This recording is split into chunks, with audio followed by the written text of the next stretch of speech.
Hi, so this is episode 2 of the podcast called The Shootout.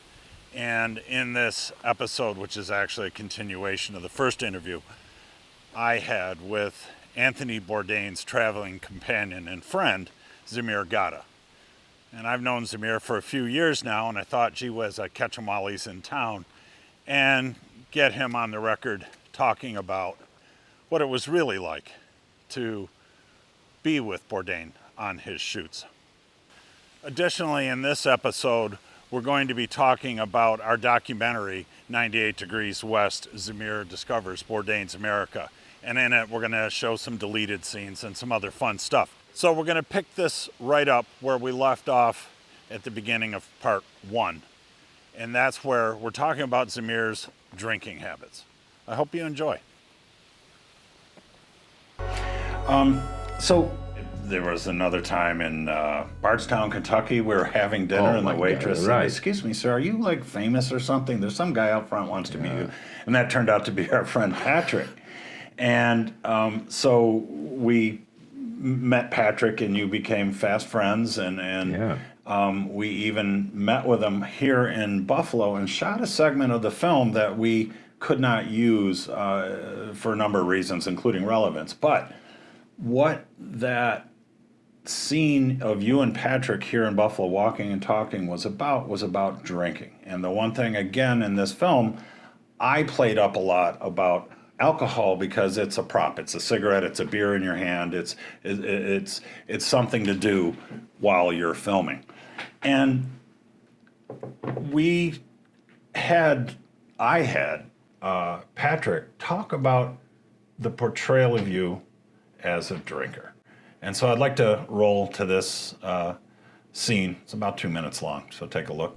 I think the most important thing that I kind of took from him was that food is important, and food brings people together to me. And it's kind of an international thing. You could go and sit down with someone you don't even know, don't even speak their language, but you could share it together, and it brings you together. You know, Absolutely. That's one, and I've experienced that multiple times in my life, traveling around the world. I've got some friends of mine. Her mother speaks no English, but she always feeds me, and we don't have a conversation, but we connect in that kind of way. And you see that a lot of times, and a lot of times he travels overseas to countries where they don't speak a lot of English, have to have a translator, and you see that connection between them, and everybody's happy. Even if you have disagreements, religious, political, food brings people together, and that's what I think you see a lot of times in the show. I mean, how often do people eat mad? You don't see that a whole lot. So I think that's one way it definitely impacted me, and I could relate to, because I've experienced something similar to what he did in the show. Okay, as you probably know, I've started with Bourdain in 2001. So basically, for 17 years, I was lucky to be part of his both No Reservations and Parts Unknown. Mm-hmm. Tony changed our stereotypes personally. I can prove on my own example about attitude towards street food, right? So I wouldn't touch it until I was traveling with him, and he said in Uzbekistan, in a shithole of a kind of a barbecue place on the road in the middle of nowhere, there's no place to piss or kind of wash your hands, you really need to eat this food. It's amazing, it comes from the heart. Yeah. So for me, my mission is to change people's attitude. Most people think, well, Russians drink to get drunk and be physically aggressive. Right. I try to explain that it's not the case. So did you see any indication of this? No, not from knowing you personally, but when I see it on TV, it's one thing, and that's kind of, honestly, it's what every episode that you're in, it's always, there was so much fun and the drinking and the partying. I'm like, I've got to meet that guy. I've got to meet that guy. Zamir, after meeting you and spending time with you, you don't drink nearly as much as, as portrayed on the show. Based off of what I've seen on the show, and then versus meeting you in reality and spending a decent amount of time with you, a couple days, you don't really drink nearly as much as what they, how you look like in the show. Especially like the Romanian episode, which I think I've seen 20 times because I just enjoy it so much. Well, listen, you have a target audience. Right. It's like more social. Sure. So I'm like a spice. I'm adding some cocktail, right? Right. Or a shot, doesn't matter. But once you're on TV, you need to keep entertaining people. So it's like a draw. Many people just keep doing it. Welcome to Hollywood. So, after seeing that scene, Patrick says, you're not the drinker that you're portrayed to be. How come that came about? How did that kind of image? I think we discussed with you a couple of times that for me, as part of that Russian heritage tradition of having booze more as a interaction tool, as cultural thing, rather than just drinking to get drunk, I think you never really seen me or I ever really wanted to be drunk. No. It just helps me with my tool of toasting to help other people, especially those who are normally shy and insecure, with a little bit of inspiration to become part of our conversation. That's how you could learn much more about people and probably tell them more stories than you would do under normal situation without any reason to toast or I would say introduce yourself, especially if you've never met people before. So it's just like the icebreaker for me, if you remember that kind of image I used a couple of times. So it just helps to break the ice between people who come from different worlds, from different cultural traditions, ethnic groups, even with the food and booze recipes. Well, and like, you and I have talked about that Jesus broke bread as a communion, meaning to commune and to get together. What do you think of a person that is a drunk? How do you view drunkards? Listen, it's a little bit of very sensitive issue because my wife wasn't a happy camper when she knew that, Tony said, Zamir, if you produce a real good quality vodka and everybody likes it, I will help you bring it up to, the food court in Midtown New York City. She said, Zamir, I don't want to be associated with someone who people would think is selling like what we call opium for people, yeah. To have young people start drinking, especially if it's a good product. And that the sensitivity I still bear in mind. I'd actually use it just for my events primarily, rather than just push it as Mr. Tito would do in retail. Yeah. So it's always a matter of balance. For me, common sense and balance are integral parts of my own identity as someone born in month of October, which is the Libra month, which means everything is kind of balanced, ideally, in your character. Mm-hmm. So, first of all, as you noticed, I never drink on the empty stomach and try to bring people, never do it. It always comes with the food as part, once again, of my cultural traditions I represent and think makes sense to connect people from all over the world. And at the end of the day, we all understand, once we have that kind of conversation with a little bit of a toast about love, peace, friendship, families, that we are basically all the same. We just have different food because it's different recipes, which differ from culture to culture. Same way with different vodka cocktails. I do it straight because that's again part of my identity as born in a Russian kind of thing. Yeah, and I think there's cultural wisdom to how Russians drink. And that day at that Moscow apartment, you pulled me aside before we began filming and said, Stephen, you must listen to me. And I was like, oh, it's important. And you said, you do as I do, you drink what I eat when I drink, and you eat when I eat. And I'm like, okay, yes, sir. Because I knew I was going into a room full of Russian men. And sure enough, we go in there and went through quite a bit of alcohol that day and somehow remained able to speak, walk, and talk. And we used that scene in another scene that was not used in the film called The Toast. And that basically sums up the history of communing and drink. So we'll roll that clip.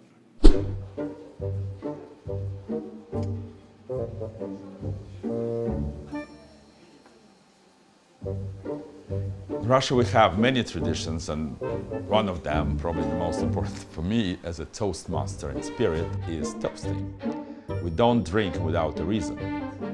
So that's what this whole idea about. So let me... You remember that it should be socialist justice. Everyone gets the same amount. No more, no less, right? Na zdrowie, which literally means to your health. So when we sit down for a meal, we don't drink unless we have some food. So in other words, it's common sense Now, toast is a toast. First, you have a bite of something good, normally. Then we toast different themes, depending on the situation. To love, to families, to friends, to women, to men. So, to Russia, to you, to our friendship, and L'chaim. Toasting is a very deep-rooted culture in many nations, not only Russians. That first you pay tribute to those who passed away or those who are elders in the society, and only at the end of it maybe you would drink to your friend or to your wife or someone who are very close kin. So you pay respect to everybody and then come to your inner circle. Thank you for inviting us.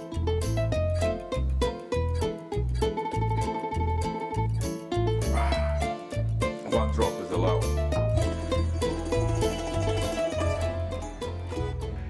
The tradition of the toast goes back to ancient times. In many parts of the world, people used to toast, so it has been the tradition not only in Russia, but in many other countries around the world, for more than 20 centuries. If you think of it, Jesus Christ was the first to offer that toast at Last Supper. Attila the Hun offered toasts at his feasts. And our own Russian traditions go back centuries. Chin-chin. So it embraces 3 different themes. We're all the same, we eat the same food, we drink the same good stuff, but we need to be selective, to meet people we like, to follow the rules and play by the rules. So, as you can see from that clip, we were toasting quite a bit, and Zamir was offering a toast is a statement, right? And so you say, you know, here's to the health of our families, here's to our ancestors, typical kinds of things. To peace, friendship. Of course, this is like a way for you to relay something. For me, it's like a message. So don't kill the messenger, which you think is important for me, for my mission, to bring peace to the world and to make it more of a stable, you know, collaboration between people of different nations and political views, rather than have, you know, Cold War or hot war situation. And you had, you know, in our talking before we started filming today, we had talked about the idea that you are a communicator, a person that brings people together, and a connector, and most of all for unity and peace. And, you know, I got to thinking about that concept, and everywhere we went, you made friends. You've got friends all over the world. That's the mission, Steve. That's exactly what you and me were discussing. You know, I guess everyone has his or her mission in life, whether you like it or you don't like it. Someone is good at being a chef, connecting people through food. Someone is a great actor or filmmaker, creating the films which are watched all over the world in different languages. So basically, everyone should think, okay, what talents do I have? For me, I think the biggest talent, have to be self-critical, is to help connect people. I used to be a teacher of English, as you remember. Sometimes kids are not very responsive to whatever you want to bring. So you need to bring up something which people like. That's kind of topic or interested subjects Tony was always very good at to you know, start up a conversation. So we all need to find a way how to start up a conversation with someone who is totally different, not to feel alienated or isolated from the world. That's what I'm trying to do. Getting back to the deleted scenes from the film, one of the other scenes that we had to cut from the film because it didn't drive the film forward in the way that we needed was with your friend Gino, the musician. Yeah. And in that scene, what was it we did? It was Tattoo, if you remember. His son was, you know, actually this is the tattoo we were talking about. Oh, yeah. Yeah, and it was important that for me, Gino became like an extended family member. I stayed with them a couple of times, then they would come over to Russia and stay with me and my family.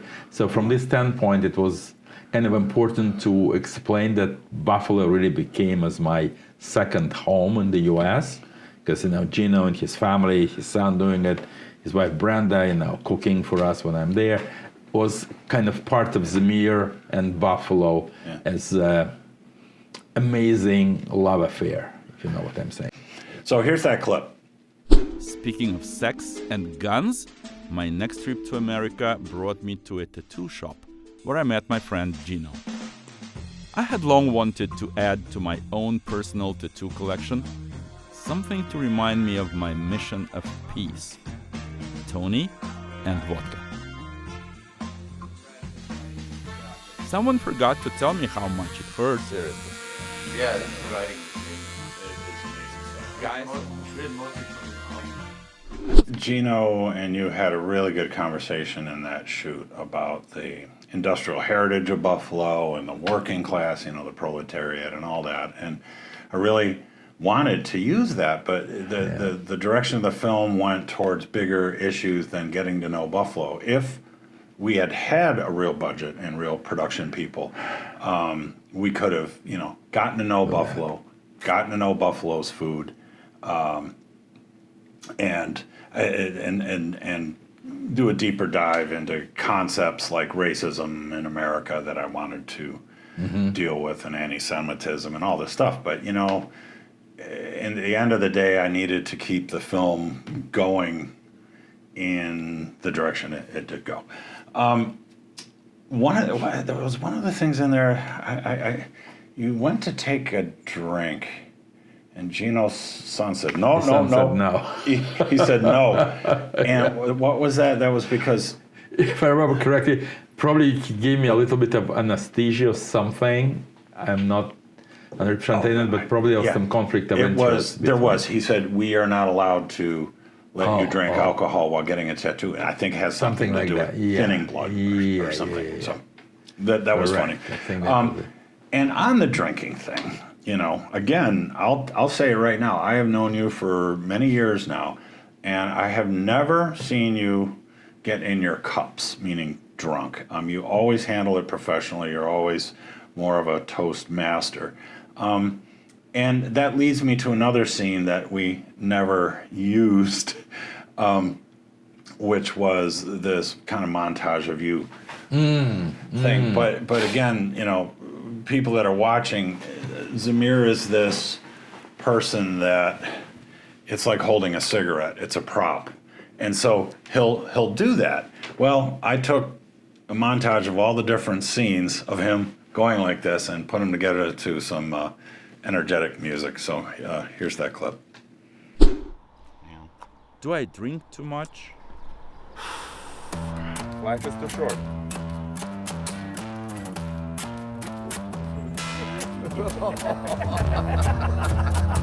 That's the real champ right there.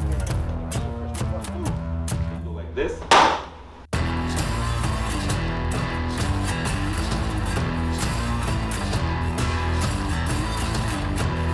На здоровье.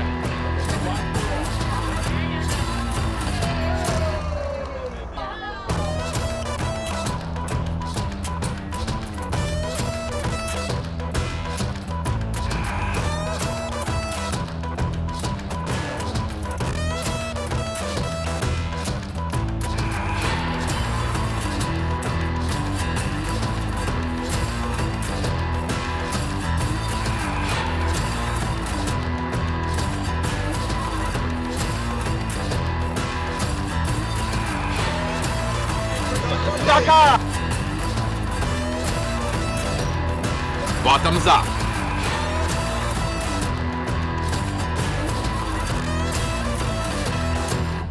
Wow. Don't leave country without it. Yeah, so that clip, a lot of people didn't like it, and some people did. So there's one other thing in the making of this documentary that I pulled a few parlor tricks. Number one is I made you look like you drink more than you actually do. But the other thing was I needed my brother Jim, who loves Bourdain, to talk about Bourdain. And so we were in the TV studio recording some stuff for his company. And I said, "Hey, Jim, we got a little extra time on the camera. I want you to talk about what you think of Bourdain." So here's the clip of my brother talking basically to himself and to me and to Zamir about what he thought about Bourdain in a TV studio, what's called a green screen. And these are the people that this woman has helped raise since little kids. and use his voice track in the scene where you're driving along the Mexican border wall outside of Sassabee, Arizona, and I needed you guys to be having a conversation while driving the car. Well, the fact was, when we were in the car, we weren't talking about anything. We were tired. So I dubbed the audio from the TV station interview into that track, which is right here.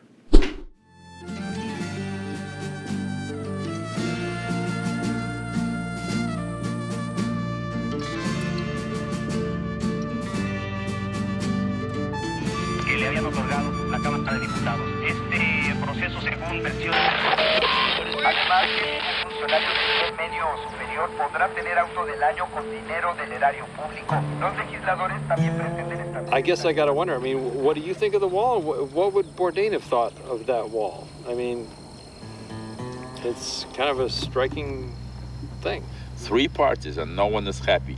Neither the indigenous people, Right, whose land is right there, right. nor Or everything is show, or, you know, is it for real? And it seems that it waxes and wanes from one direction to the other. well, every side has the upside and downside, right? So every opponent and proponent need to listen to each other. Right. And the way Tony's show was helping us Right. to find a compromise. So that's what I'm saying. There should be a compromise. And he had a quote, and I don't remember it exactly, but it was something that says, travel changes you. As you move through this world and life, you change things slightly. You leave marks behind, and in turn, the world leaves marks on you.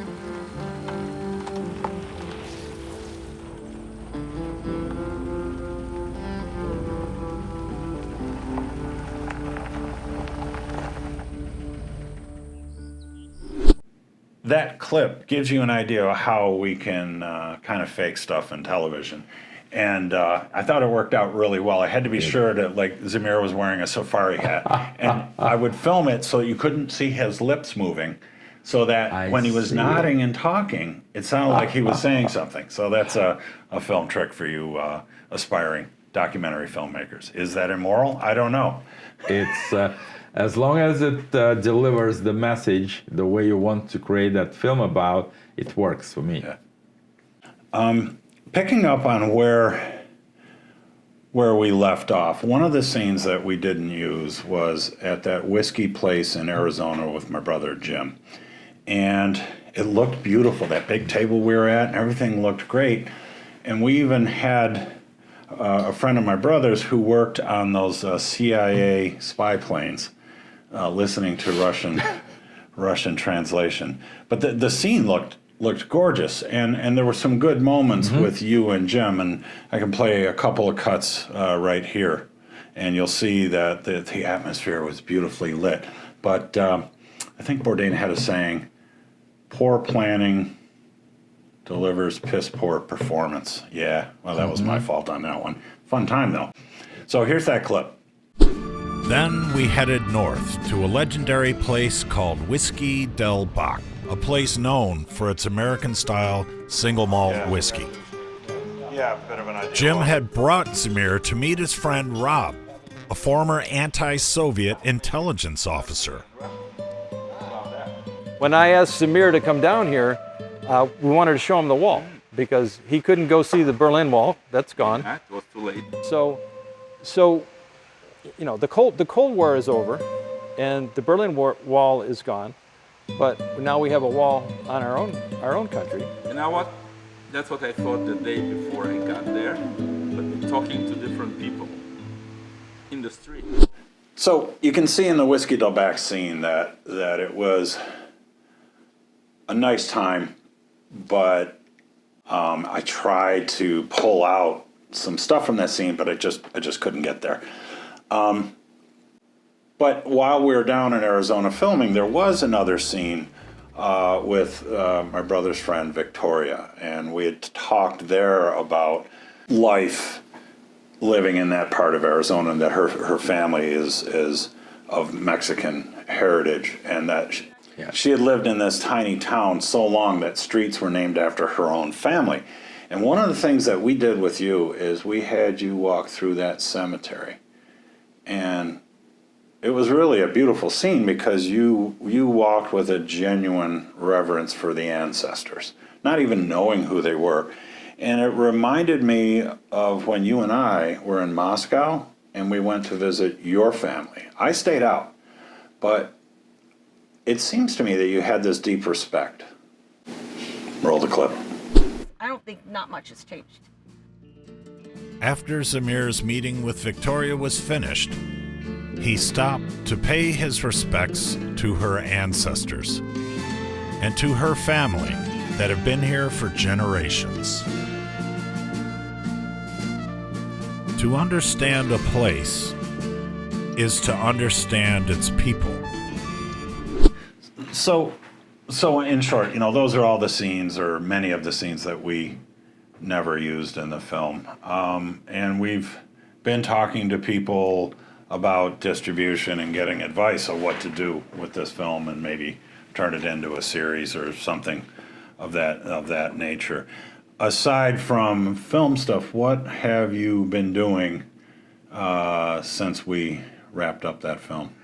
Well, I'm sure you remember that, once again, giving all my love and credit and acknowledgements of how Tony made an impact on myself. That memoir book, which he urged me to start writing 12 years ago, that was in and out for different reasons. Sometimes the voice of the co-writer didn't fit into my understanding of what Zamir's voice should be about. Not about my ego, just simply didn't see myself in that kind of narration in English, which is not my native. So at the end of the day, we finalized the manuscript with my first female co-writer, Miriam, thank you once again. And now, in a little bit the same story, it's important to find the way to have it published, like distribution in a different format. So that's where I was a little bit on and off. We're trying different ways, and if we don't get a real serious publisher within the next couple of weeks, I'm mentally preparing myself and did some research for self-publishing. So that's another big milestone for me. And I think one of the other things we talked about was your vodka brand, and what you could do with that. We just don't know what you're... As I mentioned before, my wife, my family are a little bit concerned with Zamir being associated with booze as a businessman, and it's hard to explain sometimes that for me it's the tool. So for the moment, my brand is alive, but it is produced on a very limited basis. Thank you to Stillbound Distillery comrades in Ellicottville, New York, who understand that. So we basically use it for my appearances, for my suicide prevention charity events as such. So that's why I'm kind of keeping it on the back burner, so that people won't think, well, Zamir is just using his name as a peacemaker to become rich. It's not that I don't need the money, but for me it's still, it's not what I really want to do. It's just for me to bring people together rather than just become filthy rich and say, okay, you drink what you want, I don't care about you. On the suicide awareness thing, what led you into becoming an advocate and a speaker on that? Some people know, some people don't. Well, once again, that karma, as I look at it now, meeting Tony, going through his ups and downs, and naming our son with my wife Katya when he was born, Anthony, like Anton in Russian, definitely more of a finger of fate. It's not that I'm believing in some bad karma or good karma, it's just, the way the script is written. So more and more I started paying attention to nothing happens in my life without a reason. So sadly, my son Anton, after his first serious love affair, breakup, decided to take off and committed suicide. So for me, this deep loss, basically 3 years after Tony was gone, became as a double wound. So for me, it's part of my life to help people understand that, there's always someone to call, always someone to talk to, so, which is hard. Losing Bourdain is hard for a lot of people to reconcile with, and losing a child is not able to be described using words. So we'll put up this number on the screen for you guys to, if anybody needs help, to reach out to the suicide prevention crisis hotlines. And with that, where are you headed to next on your tour? We're here in Buffalo, and you're going on another United States tour to do a few stops. Very excited to return to Toledo, Ohio, which became another kind of stronghold for my peacemaking mission, with many Bourdain fans coming to join us there. Even someone will come from Seattle, Washington, and there'll be people from Minnesota, from Michigan, and from Cincinnati. So basically that would be another get-together with amazing local chef. And so people can find you on the internet at, what's your website? It's simple, www.zamirgotta.com, those who might be interested to keep an eye on us. And then you've got Facebook and Instagram too. Yes, right? same way, Zamir Gotta, Gotta be free, one word. Cool. Well, thanks for coming in, dude. It's good to see you. And Thank you, Steve. It's always good to see you. Yeah, and tonight we're going to a screening. So Bye, everyone. Yeah. Have a good day. Thanks for watching The Shootout, and we'll catch you on the next episode.